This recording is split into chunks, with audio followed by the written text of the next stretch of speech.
سور مومن. گوره دوبیدون که این مربه تور مخام تا سوایی. گوره دوبیدون که این مربه تور مخام تا سوایی. دال زر و جور پاچا زنگی غلام تا سوایی. بیا پا بدمستی که دی الله حرم تا ننوود. بیا پا بدمستی که دی الله حرم تا ننوود. سور مومن دی جماعت زار امام تا سوایی. زموږ شهید په جګو سترګو سرې پانسۍ ته وخندل.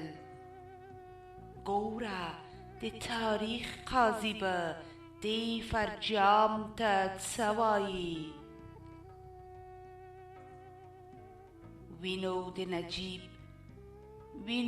نجیب د شپې په تورو ونو وشیندل.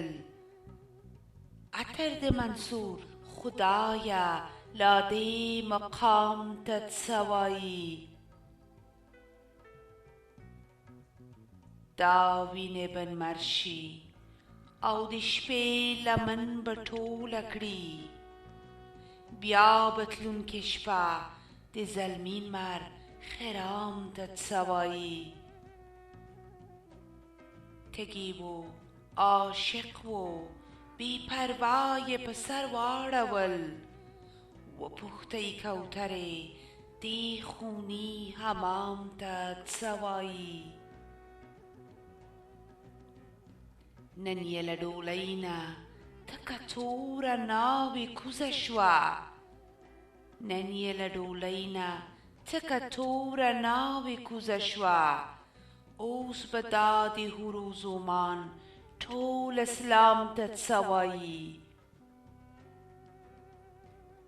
بیا یې د حرم مارغه ته ږیره لومه لومه کړه. ګوره د مکې صیادان دغه دام ته څه وایي.